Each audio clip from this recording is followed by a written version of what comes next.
আপনি IELTS writing শুরু করার আগে 1 সেকেন্ড থামুন। বেশিরভাগ স্টুডেন্ট ফেল করে, আসলে তাদের ইংরেজি খারাপ সেই জন্য না, বরং তারা প্রশ্ন না বুঝে ভুল পথে দৌড়ানো শুরু করে।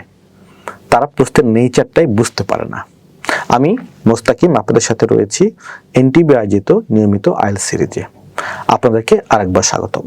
আপনি যদি দুইটার জন্য একই ধরনের উত্তর লেখেন তাহলে কিন্তু আপনি শুরুতেই মার্কস হারালেন, কারণ এই দুটো প্রশ্নের নেচার কিন্তু একটু ডিফারেন্ট, কাজেই আপনার ফরম্যাটটাও কিন্তু একটু ডিফারেন্ট হতে হবে। প্রথম প্রশ্নটি হলো অবজেক্টিভ, অর্থাৎ একটা গোল। এক্সামিনার আপনাকে বলেছেন যে আপনি অ্যাডভান্টেজ লিখুন এবং ডিসঅ্যাডভান্টেজ লিখুন, তাহলে আপনি সমানভাবে দুটো অ্যাডভান্টেজ এবং দুটো ডিসঅ্যাডভান্টেজ তুলে ধরতে হবে। এখানে কোনো পক্ষপাতিত্ব চলবে না। কিন্তু do the advantage outweigh the disadvantages, এটা কিন্তু ওপিনিয়ন বেস। এখানে আউটওয়ে শব্দটি হচ্ছে আসল খেলা। এখন আপনাকে অবশ্যই এক পক্ষ নিতে হবে এবং পরিষ্কার করে এসের শেষে আপনাকে বলে দিতে হবে যে অ্যাডভান্টেজেস বেশি নাকি ডিসঅ্যাডভান্টেজেস বেশি। যদি আপনি এই পয়েন্টটি কভার করতে না পারেন তাহলে কখনোই ব্যান্ড 7 পাবেন না, আপনার স্কোর সর্বোচ্চ ব্যান্ড 6 পর্যন্ত গিয়ে থেমে যাবে। তাহলে সামারি কি? লক্ষ্যবস্তুকে চেনা, এই কলামটির মতো। আপনি কোশ্চেনের প্যাটার্ন অনুযায়ী আপনার ফরম্যাটটি কি হবে? ডিফারেন্ট হবে। লেগে থাকুন, আমরা পরবর্তী ফেজে আপনাকে দেখাবো কিভাবে আপনি আপনার লক্ষ্যবস্তু অনুযায়ী আপনার ফরম্যাটটাকে ডিফারেন্টলি সাজিয়ে ফেলতে পারেন। প্রশ্ন তো চিনলেন, এখন আমাদের নেক্সট জব কি? এখন আমাদের নেক্সট কাজ হচ্ছে এই কোশ্চেন্স অনুযায়ী একটা স্ট্রাকচার মেইনটেইন করা। তো একটা পারফেক্ট উত্তরের জন্য আমরা একটা গোল্ডেন ফর্মুলা ফলো করব, এটাকে আমরা গোল্ডেন প্যারাগ্রাফ বলতে পারি। আমরা বেসিকলি 4টি প্যারাগ্রাফে এই এসেটি লেখার চেষ্টা করব। প্রথমে হলো ইন্ট্রোডাকশন। ইন্ট্রোডাকশনে আপনার কাজ হচ্ছে বেসিকলি 4টি, আপনি 3টি করতে পারেন।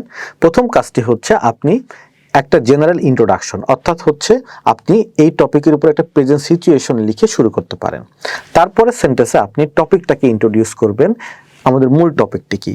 দেন আপনি অ্যাডভান্টেজ বেশি নাকি ডিসঅ্যাডভান্টেজ বেশি এই বিষয়টি বলবেন, যেটাকে আমরা থিসিস সেন্টেন্স বলি। আর যদি আপনার সময় হাতে থাকে তাহলে আপনি প্ল্যান লিখবেন। সো দিস ইজ হচ্ছে ইন্ট্রোডাকশন।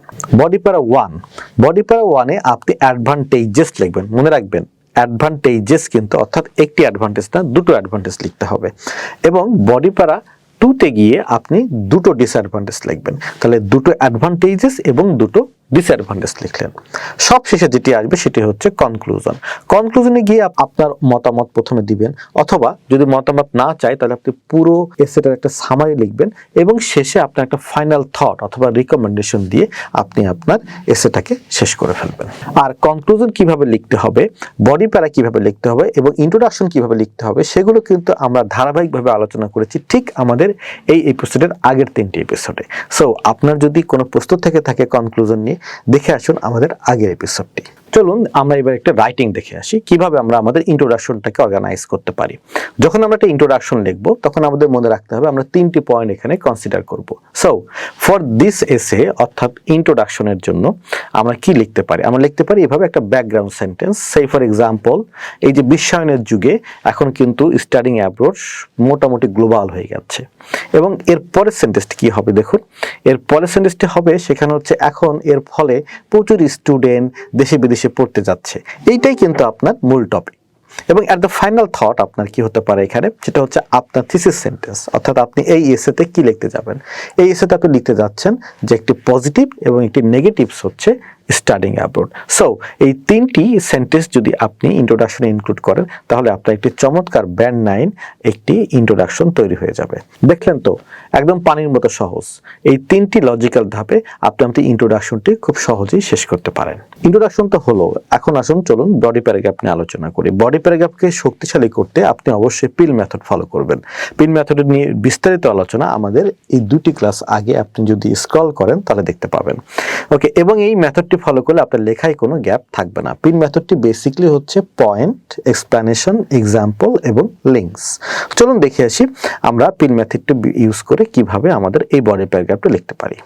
শুরুতেই আমরা বিদেশি পড়ার একটা মেইন পয়েন্টটা বলতে চাই। মেইন পয়েন্টটি হলো, বড় সুবিধা হচ্ছে যে আপনার প্রাইমারি অ্যাডভান্টেজ হচ্ছে আপনি বিদেশি একটা এক্সপোজার পান, যেটা আসলে দেশে থেকে কখনোই সম্ভব না। এখন এটাকে ব্যাখ্যা করুন। যেমন এটা কেন এটি সুবিধা, কারণটা হচ্ছে কি, এই বিদেশে পড়তে গেলে আপনার পার্সপেক্টিভ চেঞ্জ হবে, আপনি বিভিন্ন মানুষের সাথে মিশবেন, তখন দেখবেন যে আপনি অনেক জিনিসকে আগে ঘৃণা করতেন, পরে আর এগুলোকে তেমনভাবে ঘৃণা করতে পারবেন না, কারণ আপনার আসলে পার্সপেক্টিভ চেঞ্জ হয়ে যাচ্ছে। আপনি তখন অনেকের দৃষ্টিভঙ্গি দিয়ে আপনি একটা প্রবলেম সলভিং করতে পারবেন। এবং এরপরে হচ্ছে এক্সাম্পল অ্যাড করতে হবে। যেমন ধরুন এক্সাম্পল বলতে আপনি আপনার পার্সোনাল এক্সাম্পল দিতে পারেন। সে ফর এক্সাম্পল একজন বাংলাদেশি স্টুডেন্ট যদি সে ইউকেতে যায়, তাহলে কিন্তু সে অনেক ইন্টারন্যাশনাল বিজনেসের এথিক্স শিখতে পারবে, এবং যেটা তাকে আসলে পরবর্তী লাইফে অনেক বেশি ভ্যালু ক্রিয়েট করবে। এটা হচ্ছে একটা পারফেক্ট এক্সাম্পল। দেন হচ্ছে আপনাকে একইভাবে এই বডি প্যারাগ্রাফের মধ্যে অ্যাডভান্টেজ টু আরেকটি পয়েন্ট যোগ করতে হবে, এক্সপ্লেনেশন যোগ করতে হবে, এবং সবশেষে আপনি একটা এক্সাম্পল কিংবা একটা রেজাল্ট যোগ করতে হবে। কিন্তু লাস্ট কথা কি, লাস্ট কথা হচ্ছে লিঙ্ক। এবার আপনি একটি সেন্টেন্স লিখে পুরো বিষয়টাকে লিঙ্ক করবেন। যেমন আপনি বলতে পারেন স্টাডি অ্যাব্রড করতে গেলে যেটা হবে সেটা হচ্ছে কালচার জানতে পারবে এবং একটা গ্লোবাল অ্যাসপেক্টটা সে ভালো করে বুঝতে পারবে। দ্যাটস ইওর সামারি অথবা লিঙ্ক। দেখলেন তো, এই চারটি হচ্ছে হলো সলিড পয়েন্ট। এই সলিড পয়েন্ট ইউজ করে আপনি যদি একটি প্যারাগ্রাফ লিখতে পারেন, তাহলে ব্যান্ড 8 পাওয়া কোনো ব্যাপারই না। সব তো লিখলেন, এখন পালা হচ্ছে কনক্লুশন লেখার। আমাদের ঠিক আগের এপিসোডটি রয়েছে কনক্লুশন নিয়ে, আপনি দয়া করে আগের এপিসোডটা একবার একটু দেখে আসবেন। তারপরে আমি একটু কনক্লুশন কিভাবে লিখতে হয় একটু পয়েন্ট আউট করি। এবার আমরা কনক্লুশন লিখতে গেলে বেসিকলি আমরা তিনটা জিনিস ফলো করব। রিস্টেট, পুরোটা আমি কি পড়েছি সে বিষয়ে আমি ডিসকাস করব, এবং তারপরে হচ্ছে আমি আবার হচ্ছে মেইন বডি প্যারাগ্রাফগুলো সামারি ক্রিয়েট করব, এবং শেষে আমি একটা থ্রেড কিংবা একটা রেকমেন্ডেশন দিতে পারি যদি আমার হাতে সময় থাকে। ওকে, তাহলে একটি পারফেক্ট একটা এক্সাম্পল কেমন হতে পারে? প্রথমে আপনি শুরু করুন ইন কনক্লুশন দিয়ে, তারপর বলে ফেলুন অসুবিধাগুলোর কথা। ঠিক তারপরেই আপনি কিন্তু সুবিধার কথাগুলো আপনি একটু মনে করে দিবেন আমাকে, হ্যাঁ এই সুবিধাগুলো আছে, এবং তারপরে আপনি আপনার একটা ফাইনাল একটা মতামত দিয়ে আপনি কিন্তু আপনার কনক্লুশনটি শেষ করতে পারেন। ব্যাস, ইন্ট্রোডাকশন টু কনক্লুশন, এটি হলো একটি আইএলটিএস রাইটিং এর মূল জিনিস। সো আজকের এপিসোডে আমরা দেখলাম কিভাবে একটি ফুল এসে আপনি স্ট্রাকচার অনুযায়ী লিখতে পারেন।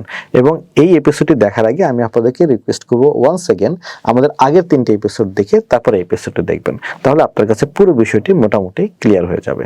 আর যদি ক্লিয়ার না হয় কমেন্ট বক্সে লিখবেন, আমি তো আপনাদের সাথে রয়েছি। ঠিক যেমন এর পরের এপিসোডে অর্থাৎ সোমবারে আবার আমি আপনাদের সঙ্গে থাকবো এনটিভিতে আইএলটিএস সিরিজ নিয়ে। সেই পর্যন্ত আপনারা সবাই ভালো থাকবেন। Thank you very much.